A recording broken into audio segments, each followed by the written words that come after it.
Hey guys, stay tuned. I'm going to show you how I made this really cool card. I use a new product called microglaze, and like I said in the video, the shine from the microglaze does wear off, as you can see here now. This has been setting for a few hours and the shine has left that the microglaze does create, so it does disappear. Stay tuned. Welcome back guys to another episode. This is going to be part 2 of the Hipster stamp set that I have been working on. This was a video I did previously on this card here, and we had done the stamping first, then did the layering of the oxide inks. So in this card, I wanted to do a little different. This time I wanted to do the background first with the oxide inks, then we'll stamp on top of those, and it'll look a little different. So these were the kind of stamps I was thinking. This is part of my Hipster stamp set. And so we'll remove these guys for now. And the technique I'm using is the smush technique. You take a piece of acetate, which you can see I've used this one, or any really thin piece of plastic, and you'll put your ink here on your craft mat, and you'll smush it and then apply it to your paper. I'm using Canson's watercolor paper. I've already pre-cut it out with my die set, the Stitch rectangle die set. And these are the 3 colors that I have picked that we're going to use. And I'll speed this up for the inking process because I don't want you guys have to hear my heat gun, because I do use the heat gun in between the layers just to help speed up the drying process. So I believe we'll start with the orange here. This is Spice Marmalade, Fossilized Amber, and Cracked Pistachio. And all you'll do is just apply it directly onto your craft mat there like that. And if you haven't already looked up Distress Oxide ink, really look them up. They're amazing inks. They are totally different than the Distress inks. And I was on the fence for a long time about them, and I actually had just recently bought the whole first 12 set of these, and I fell in love. So what you'll do is just apply some water, and then you'll just pick up your ink like so.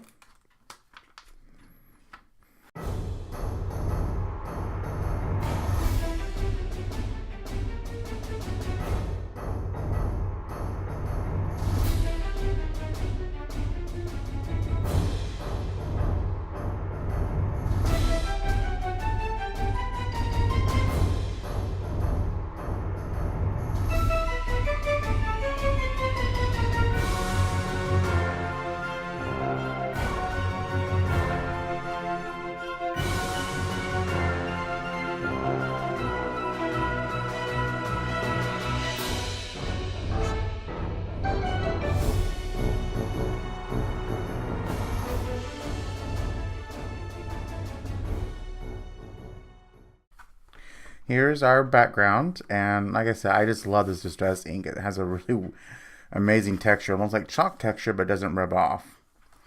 And now, like I said, before we do the stamping, I want to do the whole background. And like in the last video, I had used this Sparkle Silk. I'm going to use this again. We're going to use it first. And like I say, you guys really should buy some of this. You won't be disappointed if you like to add sparkle and shimmer to your work. Make sure it's good mixed up. And it comes in this fingernail polish little bottle here, and it has a brush. And the best way I like is just to flick it on.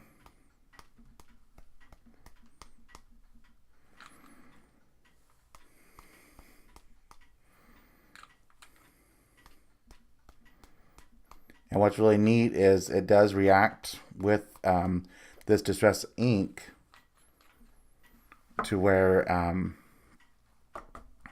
it's going to make a little bit of water spots on there. So while that's drying, we'll wipe up the rest of this sparkle. This stuff is kind of messy, but it's well worth it. And to help set it a little faster, we'll use our heat tool.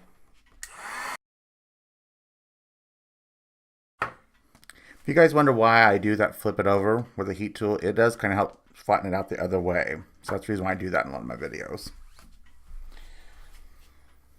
Okay, so now if you'll look here, hopefully it'll show up in the light. As you can see, it has a metallic splatter to it in one way, but if you're looking straight at it, it's just sparkles. This stuff is really cool.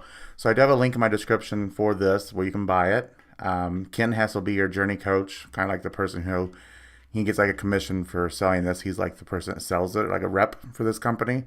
It's Fun Stamps Journey, Sparkle Silk. They have other things like collars too, and I just ordered some of those, and they'll be here hopefully within next week. But I really love this stuff, and it's really cheap, like $6, $5.95 for this bottle. Okay, so now it's good and dry. We're going to go ahead and stamp our stamps, and we'll get our Stamp Perfect here. Or you can use your Misty or whatever stamp tool or stamp press you use. And since these are the red rubber stamps with foam tops, you don't need your insert if you have one of these. I always forget to remove this, it seems like. So let's kind of get our, how we want to map this out. Let's do sweet, legit, what's up, over, and epic. I think I make a nicer card this time since the first one we did was a little bit of sassy to it.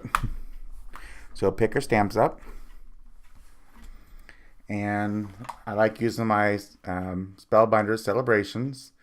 And it's Blackberry. This stuff is a hybrid ink. So it's both pigment and dye ink. So it's great for using with Copic markers, even water-based markers. I have never had this stuff ever to smear or smudge or run. So I do highly recommend it. I know there's so many out there like Mementos. I have personally tried Mementos. I mean, it does work. I just wasn't overly impressed with it like I have been with this stuff. So that's the reason why I myself recommend this. But you can use any out there that's archival quality ink. That's what it takes to be kind of like waterproof ink.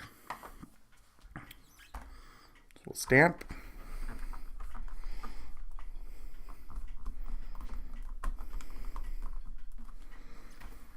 And let's get another impression here.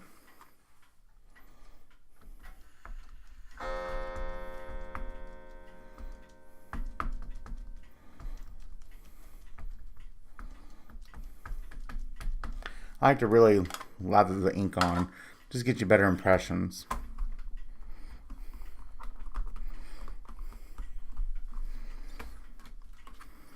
Okay, let's do one more. Let's do the cat.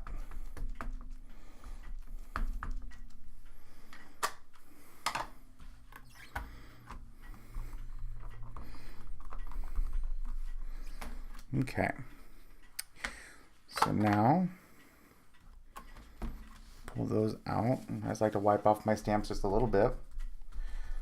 Like I said, they don't have to be perfectly clean. You want to keep them seasoned. But you also don't want the ink to build up and get rid of your fine details. So that's why it's just a good idea to wipe them down a little bit. I've read a lot about that, and some people go a little crazy about, oh, they have to be perfectly cleaned again. And you really don't have to be 100% clean. I mean, like I said, you want to keep a little ink on there because it keeps them seasoned, so it keeps the ink, the surface tension of the ink across the whole stamp when there's a little bit of dry ink on them. So here's how it looks. And now we will attach it to our card base. Make sure you get some kind of strong adhesive. I like my ATG gun. Any strong adhesive, or even glue would work. But the reason why you want to use a strong adhesive, because see how it's welted and warped. Any kind of cardstock or even watercolor paper as this is, it's going to do that when you add ink and water and stuff like that to it. So that's the reason why you want a really good strong adhesive to put it down on, so it'll help straighten this up. So before we attach it though, I did promise you guys on this card, I was going to show you how to use the Distress Microglaze. I love this stuff. Tim Holtz had just announced this, I think it was early this year or last year, and this will completely seal your card, and any of your distress inks, or really any ink that isn't waterproof or archival, can get damaged or ruined if it gets this least amount wet. So that's why they come up with this. distress glaze, and it will completely seal this, and it will be permanently sealed forever and waterproofed. So the best way to apply this is you can either use your blending tool and a sponge, and once we use a sponge in this sponge has to stay in this forever because it's waterproof, so you'll never wash it out of the sponge.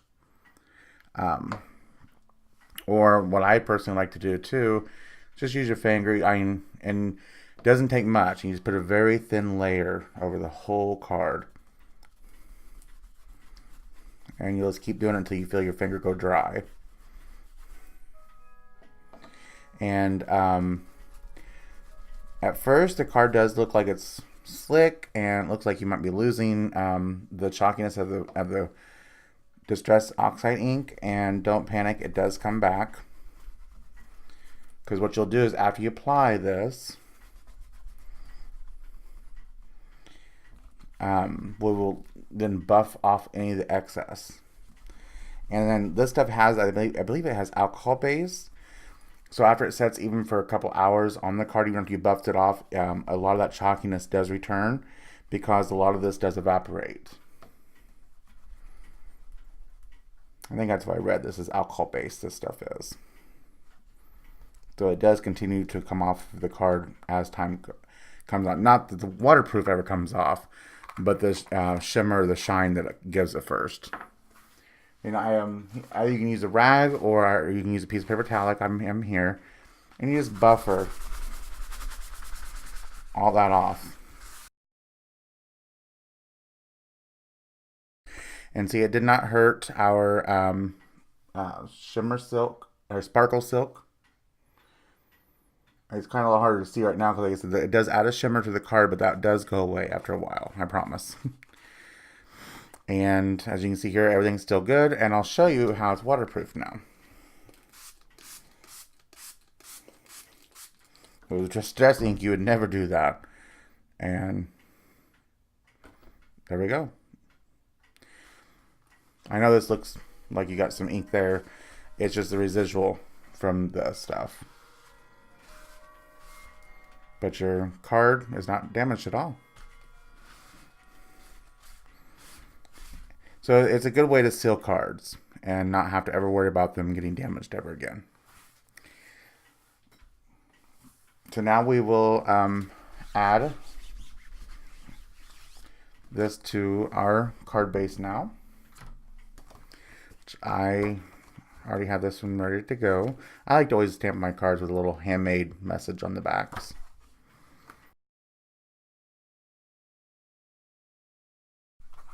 Alright, so here's our card base. And I believe it turned out great. And now we will work on the inside of our sentiment. And here's the other stamps that I have. I've actually not used these yet. And I think we're going to do, like I said, nicer cards. We'll do the create the things you wish existed. It's a nice saying. Pick it up. Sorry about that, it was a little loud for you guys.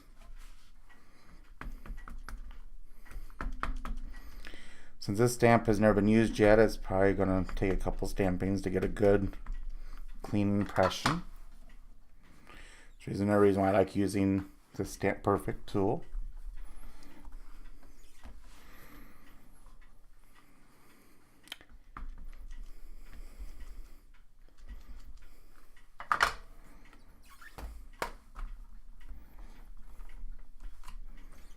There we go. So there's the front of our card. And there's the inside. You can always add a nice little message here or at the below. So once again, you guys, thanks for watching. If you haven't done it already, I like to remind you to hit the big red subscribe button. Next to the subscribe button is a little bell. If you press that, that will give you notifications for every video that I post. Also, if you like this video, I like to remind you to give it a big thumbs up. That helps spread my video across YouTube land when I get a lot of likes. Also, too, I like to remind you guys to check my description of my videos. I have a lot of fun links. I also have several links to a lot of the supplies I use today on this card. And also, I have some links to some friends that I like to support. in there. Also, I also want to remind you guys to check out my other videos. I have another video on the same similarities of this card, and I'll put that in a notification on this video. Thanks again, you guys, for watching. I really enjoy doing these videos for you guys and helping give my tips and helping you on your creative journey. Thank you. Bye.